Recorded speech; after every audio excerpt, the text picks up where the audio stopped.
Assalamualaikum warahmatullahi wabarakatuh. Di sini saya akan membuat diagram konteks.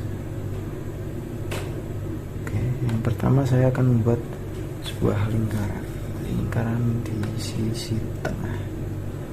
Oke, karena saya akan membuat diagram konteks dari sistem informasi penjualan buku, kita tuliskan di sini sistem informasi penjualan buku. Oke, jadi gini ya. Oke, setelah itu kita buat external entity-nya. Kita buat yang pertama yaitu kasir, karena external entity-nya yang pertama adalah kasir. Oke, yang kedua adalah pembeli atau pelanggan. Oke, pembeli. Dan yang ketiga adalah pemilik. Oke, jadi yang pertama pada sisi kasir ini, nanti si kasir akan memasukkan data. Jadi kasir akan memasukkan data baru, data buku baru pada sistem informasi penjualan buku ini. Yang pertama kita kasih keterangan terlebih dahulu pada garisnya atau aliran datanya.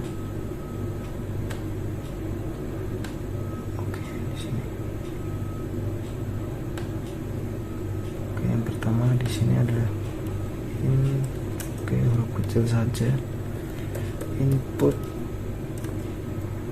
data buku.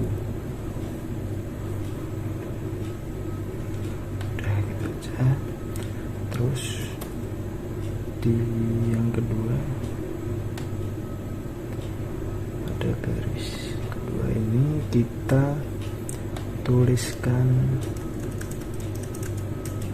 karena kasir sudah menginput data buku pada sistem informasi penjualan buku, kasir akan mendapatkan data buku yang terbaru. Oke. Setelah itu kita masuk pada sisi pembeli. Oke. Ketika nanti pembeli akan melakukan pencarian pada sistem informasi penjualan buku, maka ketika itu akan diproses oleh sistemnya, lalu dia akan mendapatkan informasi yang ingin didapatkan atau informasi yang ingin dicari. Oke, kita copy paste ya biar cepat. Oke, berarti di sini kita tuliskan keyword, kata kunci dari buku yang ingin dicari.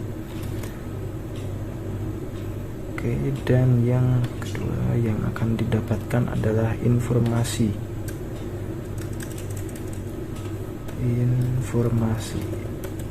data. Oke, setelah itu pada sisi pemilik. Nah, sisi pemilik di sini, pemilik akan menerima laporan.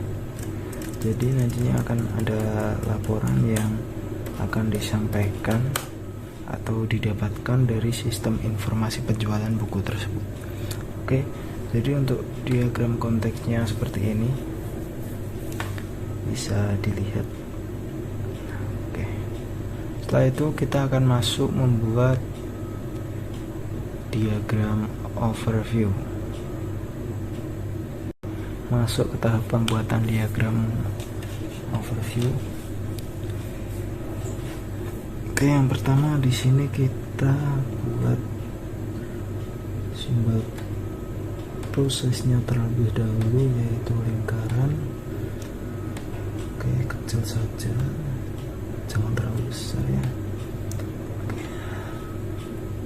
Kita masukkan pencarian dan pengolahan data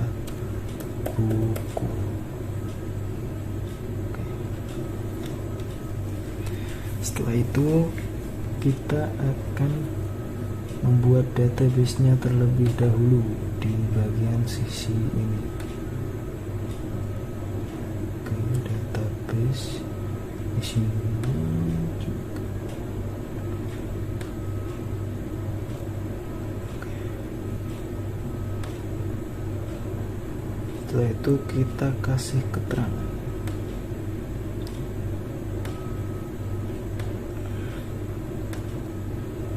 Kita kasih keterangan database yang pertama adalah data buku. Data buku 1. Data buku 1. Besar sedikit. Oke. Nah, kemudian kita akan membuat external entity-nya.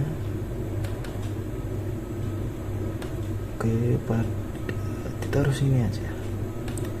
Untuk kasir ditaruh sini. Gini jaraknya segini aja cukup ya. Oke, kita tuliskan kasir. Nah, setelah itu kita gambar aliran datanya terlebih dahulu. Jadi ketika kasir menginputkan data, oke, kita copy paste biar lebih cepat.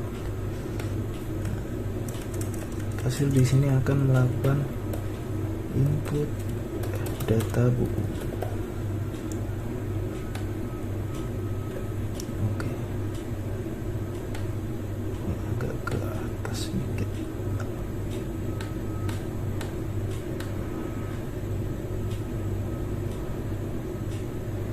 Kita buat yang baru saja. Oke, di sini kasir akan menginputkan data buku yang baru. Kemudian di sini pada database data buku 1 akan terjadi pengolahan data. Karena data akan dimasukkan, data baru akan dimasukkan di sini. Kita kasih keterangan data buku saja. Data buku. Nah, oke, untuk karena ini udah input, kita kasih outputnya. Oke, outputnya segini. Oke, sama kasih keterangan data buku gini aja.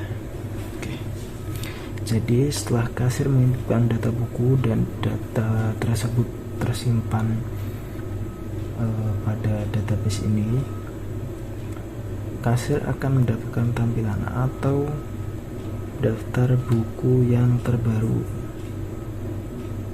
Setelah menginputkan data buku yang terbaru, maka kasir juga akan mendapatkan data buku yang terbaru. Ini input data buku baru ya. Input kita ganti saja menjadi input buku baru biar enak. Input buku baru. Oke. Setelah itu di sini kita kasih keterangan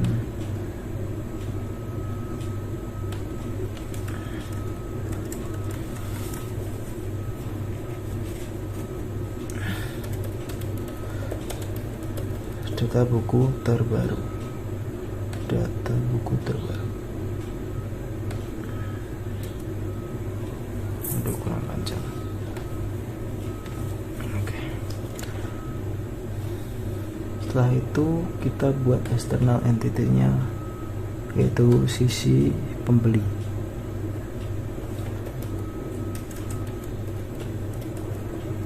Oke, kita agak cepat ya. Pada pembeli kita buat aliran datanya terlebih dahulu. Oke.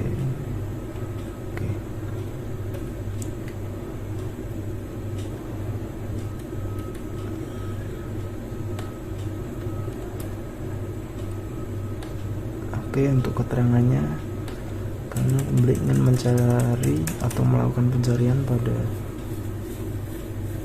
data buku, maka di sini kita buat keterangannya keyword, kata kunci pencariannya. Oke, setelah itu kita taruh di sini keterangan, karena pembeli sudah mencarinya dan sudah mendapatkan data dari database ini, maka pembeli akan mendapatkan informasi buku atau informasi yang ingin dicari atau data yang ingin dicari.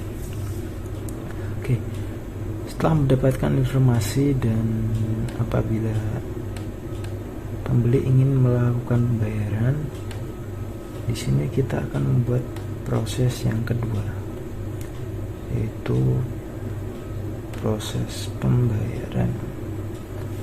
Kita ketikkan pembayaran. Oke.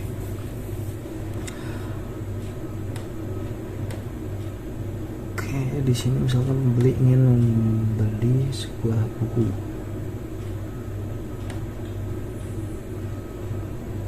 Kita buat aliran datanya terlebih dahulu. Nah, di sini kita kasih keterangan buku yang dibeli. Buku yang dibeli. Oke. Karena dari pembeli menuju ke proses pembayaran ini, setelah itu kita alirkan ke kasir. Nah, pada kasir ini nanti kita kasirnya akan proses buku yang dibeli. Kita masukkan data ini. Nah, pada sisi kasir, setelah masuk ini, kita menuju ke sisi kasir kembali, buku yang dibeli. Setelah itu kembali lagi ke sini, ke proses.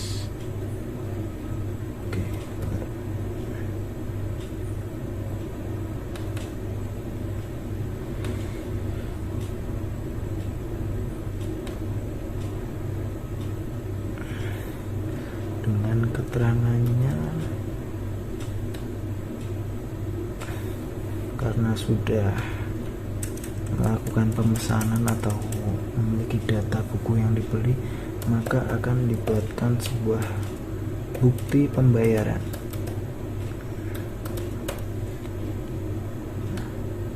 Di sini kita kasih keterangan bukti pembayaran. Oke. Dialirkan ke proses lagi, dan jangan lupa untuk bukti pembayaran ini disimpan atau dibuatkan database lagi, agar nantinya ketika pembuatan laporan datanya masih ada dan tidak hilang begitu saja, masih tersimpan. Oke, untuk namanya atau keterangannya kita kasih saja pembayaran, bukti pembayaran.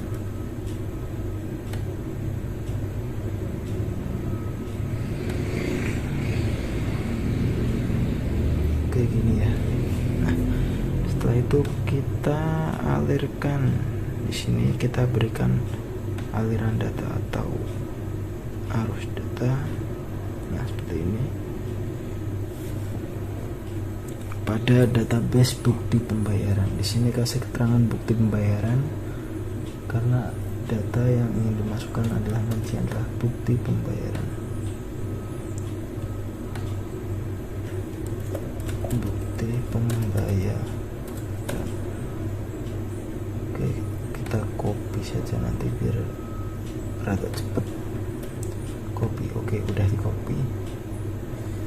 Setelah Setelah itu ketika bukti pembayaran sudah tersimpan dalam database bukti pembayaran, maka yang didapatkan oleh pembeli adalah bukti pembayaran itu sendiri dan barang yang sudah dibeli atau sudah dibayar. Oke, di sini pelanggan akan mendapatkan bukti pembayaran. Kita taruh sini. Nah, seperti ini.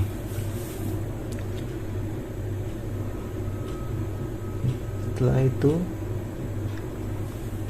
akan ada proses pembuatan laporan. Oke, jadi di sini kita buat proses lagi, kita buat lingkaran lagi. Kita taruh sini saja.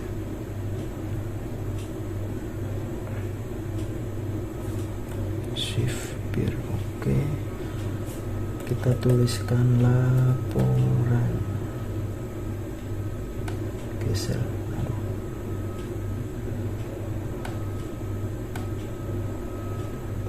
Oke, geser ke sini. Yes.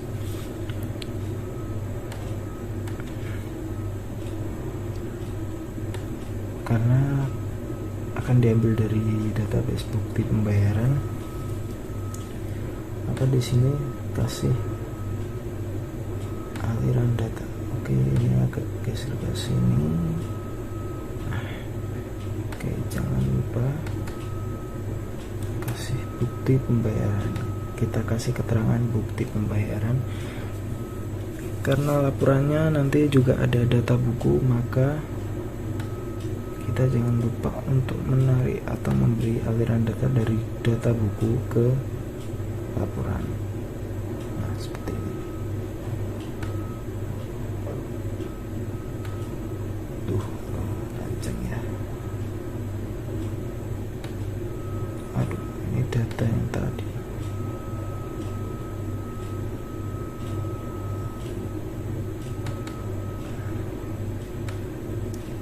Oke. Nah, ini tarik laporan seperti ini. Lalu kita kasih keterangan.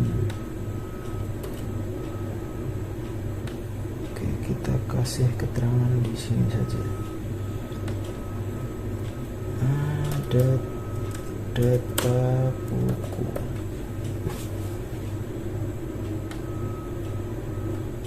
Oke, sudah. Setelah itu kita memasukkan atau buat external entity-nya, yaitu pemilik.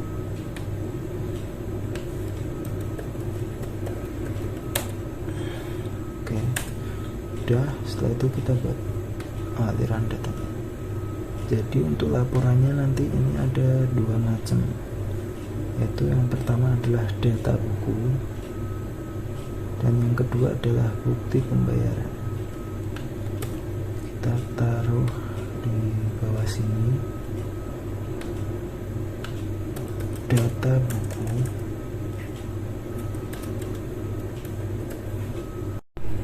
Oke, kita tata dulu untuk yang data bukunya, dan data yang kedua yaitu adalah bukti pembayaran.